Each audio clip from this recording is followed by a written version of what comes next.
क्या कोई बिना वजह आपकी फ्रीडम छीन सकता है? या फिर क्या आप अपनी बात रखने का अधिकार खो सकते हैं? अगर आप भी यही सवालों के जवाब ढूंढ रहे हैं, तो आइए हम ये देखते हैं कि कॉन्स्टिट्यूशन आपको कैसे प्रोटेक्ट कर सकता है। आइए जानते हैं। नमस्ते सबको, मेरा नाम है दिवाकर ग्रोवर और आज की हम इस वीडियो में बात करने जा रहे हैं फंडामेंटल राइट्स की। तो चलिए इस वीडियो को शुरू करते हैं। तो अब हम लोग समझते हैं कि व्हाट इज फंडामेंटल राइट्स और डेफिनेशन क्या होती है फंडामेंटल राइट्स की। Fundamental rights Fundamental rights are the basic rights and freedom guaranteed to every individual by the Constitution. They protect individual liberty, equality, and dignity and ensure that every person is treated fairly by law. Fundamental rights वो basic rights होते हैं जो हर individual को या हर individual के लिए बनाए जाते हैं और ये गारंटी देते हैं उनकी फ्रीडम के लिए by the constitution. Fundamental rights हमारी लिबर्टी, इक्विटी एंड डिग्निटी को प्रोटेक्ट करता है एंड ये मेक श्योर करता है कि हर कोई इक्वली और फेयरली ट्रीटेड हो अंडर द लॉ। तो ये हो गई हमारी डेफिनेशन ऑफ फंडामेंटल राइट्स। आइए अब हम देखते हैं कि ऑब्जेक्टिव ऑफ फंडामेंटल राइट्स क्या होते हैं। तो आइए जानते हैं सारे ऑब्जेक्टिव्स को। सबसे पहला ऑब्जेक्टिव आ जाता है प्रोटेक्शन ऑफ इंडिविजुअल लिबर्टी, मतलब fundamental rights protect the freedom and liberty of individuals from arbitrary actions of the state.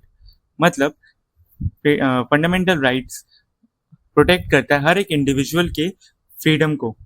किस चीज से प्रोटेक्ट करता है वो? Arbitrary actions of the state से। अब नेक्स्ट पॉइंट हमारे पास आ जाता है equality before law. They ensure that all persons are treated equally and prohibit discrimination on certain grounds. सब लोगों को एक समान रखना और ये मेक श्योर करना कि हर किसी को इक्वली ट्रीटमेंट मिले और कोई भी डिस्क्रिमिनेशन ना हो किसी भी ग्राउंड्स के ऊपर। इसको हम लोग बोलते हैं इक्वालिटी बिफोर लॉ। अब हमारे पास आ जाता है प्रोटेक्शन ऑफ ह्यूमन डिग्निटी।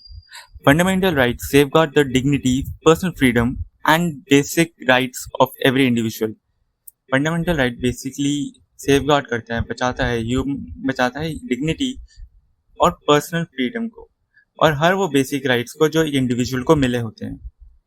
अब हमारे पास आ जाता है establishment of a democratic society. They provide essential freedom such as speech, expression, assembly and association which are necessary for democracy. अब डेमोक्रेसी का मतलब हम सबको पता है कि हर किसी को अपनी आवाज रखने का अधिकार है, अपनी बात रखने का अधिकार है। इसी को हम लोग डेमोक्रेसी बोलते हैं। अब आ जाते हैं नेक्स्ट ऑब्जेक्टिव के ऊपर, जो है prevention of state abuse. They place constitutional limitations on the power of the government and prevent arbitrary exercise of the state authority। तो ये बेसिकली गवर्नमेंट की पावर को लिमिट कर देता है और सिर्फ उतनी बना देता है जहां तक वो कोई भी आर्बिटरी एक्सरसाइज या कोई भी ऐसी चीजें ना कर पाए जो जिससे किसी को कुछ हार्म हो या जिससे कुछ भी नेगेटिव हो। अब हम लोग बात कर लेते हैं कुछ फंडामेंटल राइट्स की विद देयर एग्जांपल्स। तो सबसे पहला फंडामेंटल राइट हमारे पास आ जाता है राइट टू इक्वालिटी।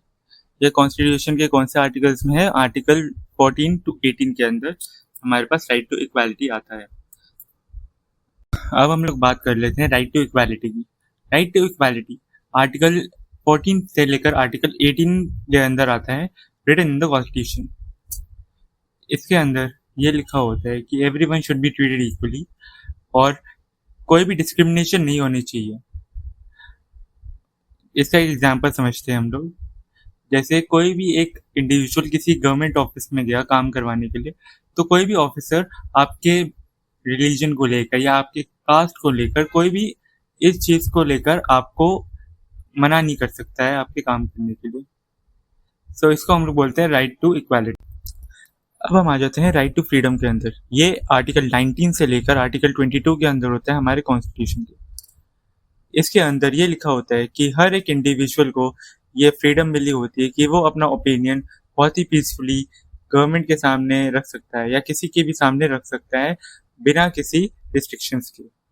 इसका एक हम एग्जांपल भी समझते हैं। A citizen can express their opinion peacefully subject to reasonable restrictions imposed by law. कोई भी सिटीजन अपना कोई भी ओपिनियन पीसफुली रख सकता है। इसका ये एक एग्जांपल हुआ।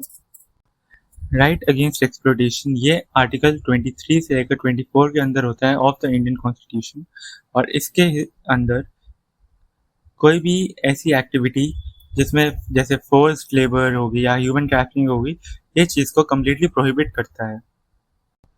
अब नेक्स्ट हमारे पास आ जाता है right to freedom of religion. ये आर्टिकल 25 से लेकर 28 के अंदर आता है ऑफ द इंडियन कॉन्स्टिट्यूशन, और इसके अंदर होता है कि किसी भी इंडिविजुअल को ये फुल फ्रीडम होती है कि वो किसी भी रिलीजन को प्रैक्टिस कर सकते हैं बिना किसी दबाव के या बिना किसी। अब आ जाता है कल्चर एंड एजुकेशनल राइट्स। ये आर्टिकल 29 से 30 ऑफ द इंडियन कॉन्स्टिट्यूशन के अंदर मिलते हैं।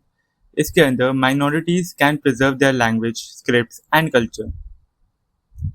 जो माइनॉरिटीज होती है वो अपनी लैंग्वेज को और अपने कल्चर को प्रोटेक्ट कर सकती है। अब लास्ट पॉइंट हमारे पास आ जाता है राइट टू कॉन्स्टिट्यूशनल रेमेडीज। ये article 32 of the Indian constitution के अंदर लिखा होता है कि कोई भी व्यक्ति सुप्रीम कोर्ट में अपना केस रख सकता है अगर उसके फंडामेंटल राइट्स वायलेट हुए हैं तो आज ही हमने इस वीडियो से सीखा कि फंडामेंटल राइट्स क्या होते हैं, ऑब्जेक्टिव ऑफ फंडामेंटल राइट्स क्या होते हैं, एंड हमारे कुछ फंडामेंटल राइट्स उनके एग्जाम्पल्स के साथ। तो अगर आप लोगों को ये वीडियो पसंद आई तो do like this video and share it to your friends and family who want to learn and gain some potential knowledge. And also please subscribe to my channel. Thanks for watching.